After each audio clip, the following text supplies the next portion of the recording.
धन्यवाद भाई।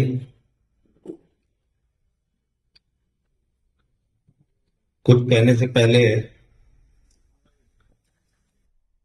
अपने महापुरुषों का आदर सम्मान करते हुए भारत रत्न चौधरी चरण सिंह जी हों, डॉक्टर अंबेडकर जी हों, चौधरी अजीत सिंह जी हों, हम उनको नमन करते हैं। और गांव, ऐतिहासिक गांव है पेड़डा, उसके प्राचीन शिव मंदिर के प्रांगण में, पवित्र प्रांगण में बैठक हो रही है। इसमें उपस्थित गांव के तमाम सभी जिम्मेदार लोग उपस्थित हैं, सभी समाज के लोग उपस्थित हैं। जिस प्रकार सभी लोगों ने स्वागत करने का काम किया, अलग अलग समाज के लोग हैं। ये बड़ी बात होती है एक अच्छी सभा की। और जो कमी पेशी थी गुड्डू भाई ने पूरी कर दी, पूरी ओट सारी पक्की कर ली, कोई छोटा ही नहीं स्वागत में। तो सभी का धन्यवाद, सबका दिल की गहराई से आभार व्यक्त करता हूं। मंच पर आसीन इस सभा के अध्यक्ष चौधरी प्रेतपाल जी और आदरणीय चौधरी जैन जी का आशीर्वाद लेकर हमारे बीच में पहुंची हैं, जो प्रत्याशी हैं हमारी एनडीए की, राष्ट्रीय लोकदल की, मिथिलेश पाल जी। पहले भी आप सब लोगों ने इनको उपचुनाव में ही मौका दिया था, दोबारा फिर इनको उपचुनाव में ही मौका मिला है। और उपस्थित हमारे बीच में आप ही के बेटे, आपके भाई, हमारी पार्टी के राष्ट्रीय लोकदल के मंडल अध्यक्ष भाई प्रभात तोमर जी, सदस्य जिला पंचायत वरिष्ठ नेता भाई संजय राठी जी, दूसरे हमारे पूर्व सदस्य जिला पंचायत भाई हरिंदर शर्मा जी, और इस कार्यक्रम का संचालन कर रहे मंडल के अध्यक्ष भी हैं भाई सतनाम बंजारा जी, बहुत अच्छा संचालन करते हो आप। उपस्थित हमारे बीच में हैरम भाई, बहुत अच्छी बात आपने कही है, विदित भाई, जगपाल नेताजी, अंशुल भाई और तमाम साथी जो मेरे साथ भी चलकर आए हैं, सभी का अभिनंदन, सभी का आभार व्यक्त करते हैं। चुनावी सभा है और सभी लोगों को यह विदित भी है कि इस विधानसभा में उपचुनाव चल रहा है, नॉमिनेशन भी हो चुका है, 13 तारीख में वोटिंग होना है और हम सब लोग यहाँ इकट्ठा हुए हैं मिथिलेश जी को जिताने के लिए। 13 तारीख में वोट किस प्रकार और कैसे डालना है हम सब लोगों को, ये सब बातों पर विचार हम आप सभी साथियों ने किया है। मैं तो आप लोगों से ये कहूंगा कि चौधरी जैन जी ने बहुत सोच समझ कर टिकट दिया है और जो नेता होता है वो कोई भी निर्णय बड़े व्यापक दायरे के साथ में करता है। जहां तक उनके निर्णय को रीड करता हूं, जहां तक उनके निर्णय को हम लोग रीड करते हैं, क्योंकि हम लंबे समय तक बीएसपी में हम लोगों ने राजनीति की, 10 साल में बसपा से पहले रहा हूं, तीसरी बार मौका आदरणीय चौधरी जैन जी ने दिया है और मंत्री भी उन्होंने ही बनाने का काम किया। ये भी ऐतिहासिक पल है एक। मेरे अपने समाज का कोई भी व्यक्ति, दलित समाज का, पहली बार कोई कैबिनेट में गया है पश्चिम उत्तर प्रदेश का, ये बड़ी बात है हमारे समाज के लिए, दलितों के, पिछड़ों के लिए बड़े सम्मान की बात है, हमें उनका आभार व्यक्त करना चाहिए। जहां तक हमने बड़े चौधरी साहब को थोड़ा बहुत जाना है, तो उनका एक बड़ा व्यापक दायरा था पूरे देश के अंदर राजनीति करने का, समाज सेवा का।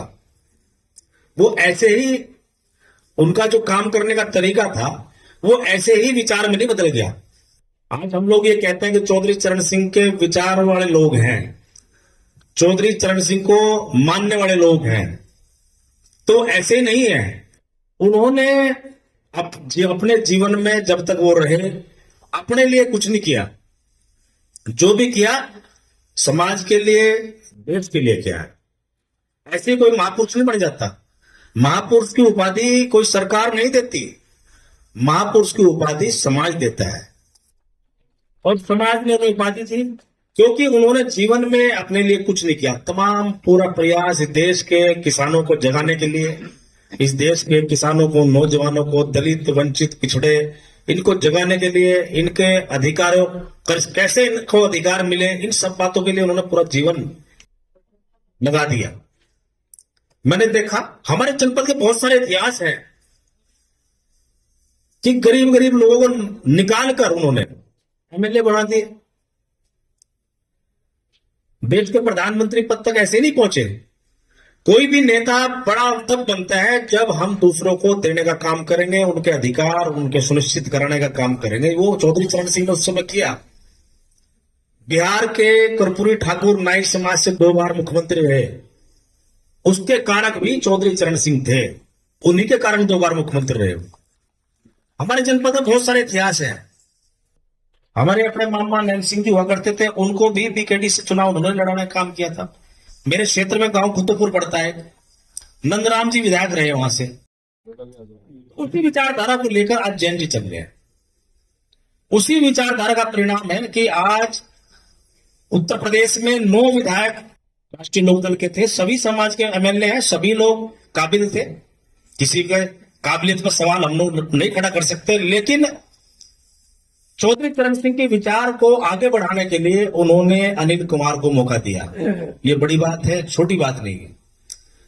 उसी बात का परिचायक हमारे बीच में मिथिलेश जी बैठी हैं, अति पिछड़ी जाति की महिला है। पहले भी मौका इनको उसी परिवार ने दिया। पहले भी मौका चौधरी अजीत सिंह ने दिया था इनको 2009 में भी। तो ये बड़ी बात होती है। देखो, पार्टी जब होती है, कोई राजनीतिक दल होता है, सभी समाज के लोगों को मौका देना पड़ता है। और देखो, हर दल का कोई ना कोई एक बेस वोट होता है, हर दल का एक काडर वोट होता है। तो राष्ट्रीय लोकदल का भी एक काडर वोट है, किसान वर्ग इस दल का काडर वोट है। और वो काडर वोट चौधरी चरण सिंह का अनुयायी है। बहुत सारे लोग, कई बातें पैदा क्षेत्र में हो रही है। साहब ने निर्णय ऐसे कर लेना चाहिए था, उस तरीके से कर लेना चाहिए थे। लेकिन जब मैं ये मानता हूं, 20 साल के सार्वजनिक जीवन में मैं मानता हूं, जिस दल में हम लोग रहते हैं या जिसके हम पार्टी कार्यकर्ता हैं, जिसके अनुयायी हैं, जिस नेता को हम नेता मानते हैं, जो नेता का निर्णय कर दे वही सर्वोपरि होना चाहिए। जो नेता करते वो हमारे हित में सोचते हैं, वो हमारे हित में सोचते हैं। उन्होंने पार्टी हित में निर्णय लिया होगा। तमाम विपक्ष के साथी उंगली लगाने का काम करते हैं, ये कर दिया चौधरी साहब ने, ये कर दिया। अरे भाई, वो पार्टी चला रहे हैं, उन्हें देखना है, पार्टी हित उनको देखना है। अपने वर्ग, किसान वर्ग का, दलितों का, वंचितों का, पिछड़ों का हित उनको देखना है। आप सवाल खड़े करने वाले कौन लोग? बहुत सारी पैदा कर रहे हैं बात लोग। तो उन्होंने, बहुत सारे लोग ये भी कहते हैं कि जैन जी ने एनडीए में गठबंधन किया है। कुछ सवाल भी खड़े करते हैं, कुछ साजिशन सवाल खड़े कराते हैं कुछ लोग, व्यक्ति को कमजोर करने के लिए, किसानों की आवाज को कमजोर करने के लिए। लेकिन मेरी तो साहब से कई बार वार्ता हुई। हम लोग 10 साल तक, राष्ट्रीय लोकदल 10 साल तक विपक्ष में रही, धरना प्रदर्शन करते रहे, बहुत सारे सड़क पर भी उतरे, सदन तक आवाज उठाने का काम किया विपक्ष में। लेकिन विपक्ष में आवाज उठा सकते हैं, काम सरकार में ही होते हैं। चौधरी चरण सिंह तो 2 बार मुख्यमंत्री रहे, प्रदेश के प्रधानमंत्री के कुर्सी तक पहुंचे। वहां तक पहुंचने के लिए एक लंबा रास्ता तय करना पड़ेगा। लंबा रास्ता, छोटा रास्ता नहीं, बड़ा रास्ता तय करना पड़ेगा। उसी रास्ते पर चलना पड़ेगा जिस रास्ते पर जैन जी आज चल रहे हैं। अगर हमें अपना दायरा बढ़ाना है, अगर हमें अपने दल का दायरा बढ़ाना है, उसको व्यापक रास्ता दिखाना है, तो हमें उसी रास्ते पे चलना पड़ेगा। चौधरी चरण सिंह तो बड़े नेता थे, उन्हीं की विचारधारा को लेकर चौधरी अजीत सिंह जी चले। लेकिन पूर्ण रूप से कहीं हम लोग सत्ता में नहीं आ पाए। उन्होंने भी अनेकों दल से गठबंधन किया, कांग्रेस के साथ में गठबंधन किया, मिनिस्टर बने सेंटर में, बीजेपी के साथ में भी गठबंधन किया, मिनिस्टर बने सरकार में। लेकिन हित किसका किया? हित किया उन्होंने हमेशा किसान की आवाज को, नौजवान की आवाज को, दलित वंचित पिछड़ों की आवाज को बुलंद करने का काम किया। हमेशा कहीं भी रहे, किसी विचारधारा के साथ रहे, लेकिन अपनी विचारधारा पर हमेशा कायम रहे। चौधरी अजीत सिंह हो चाहे आज चौधरी जैन, आज गठबंधन एनडीए के साथ है। हम लोग एनडीए के साथ गठबंधन है, लेकिन अपनी विचारधारा पर कायम है राष्ट्रीय लोकदल। आज भी चौधरी साहब ये सोचते हैं कि कैसे हम अपने किसान भाइयों का, अपने नौजवान साथियों का, कैसे अपने वंचित वर्गों का, दलितों का, पिछड़ों कैसे हित कर सकते हैं, कैसे उनको साझेदारी, कैसे उनको भागीदारी दे सकते हैं। ये इसका हमेशा वो चिंतन करते हैं। तो हम किसी के साथ लगकर ही अपने लोगों का हित कर सकते हैं। तो हमें उनके निर्णय को स्वीकार करना चाहिए, सर्वमान्य करना चाहिए। उन्होंने प्रत्याशी मिथिलेश जी को हमारे बीच में भेजा है, और भाई हमारी जिम्मेदारी बन जाती है, यदि हम चौधरी चरण सिंह के अनुयायी हैं, चौधरी अजीत सिंह को मानने वाले लोग हैं, डॉक्टर अंबेडकर को मानने वाले लोग हैं, तो हमारा उंगली जिस बटन पर दबे वो सिर्फ नल के का ही होना चाहिए, कोई और होना नहीं चाहिए। हमें चौधरी जैन जी के हाथों को मजबूत करना है। हमेशा हम लोगों के विषय में सोचते हैं, तो अपने नेता के हाथ मजबूत करना है, अपनी सरकार के हाथों को मजबूत करना है, एनडीए के नेता को मजबूत करना है। योगी जी की सरकार है, 7.5 साल हो गए, 5 साल पहले रही, दूसरी सरकार में हम लोग जुड़े। अगर सरकार से किसी को कोई शिकायत होती, क्या दोबारा उत्तर प्रदेश के लोग मौका देते हैं योगी जी को? बताओ, मौका देते क्या?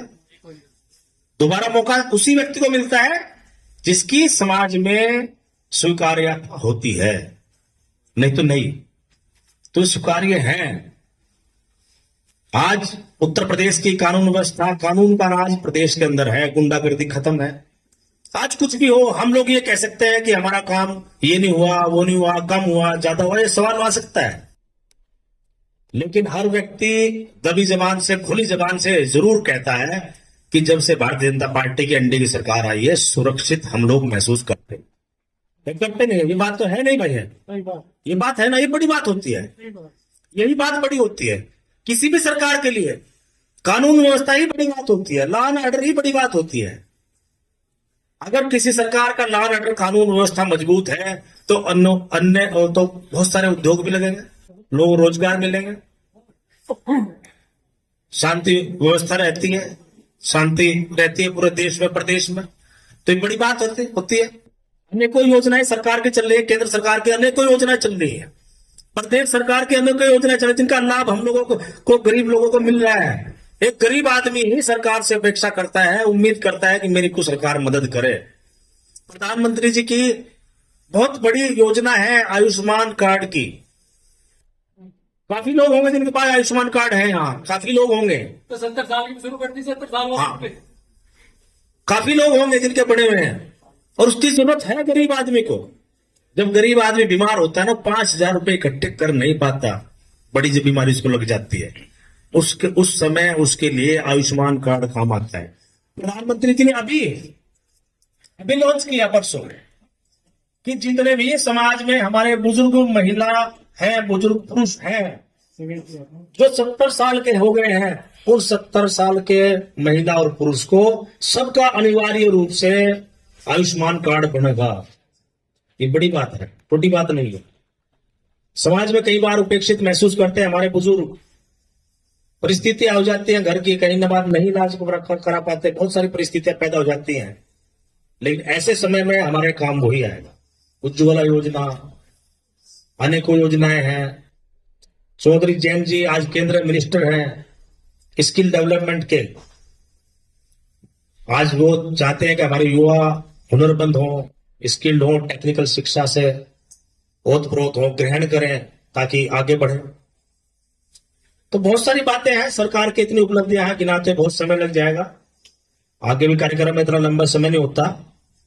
तो मैं तो आप लोगों से यही अनुरोध करूंगा, 13 तारीख में वोटिंग होना है।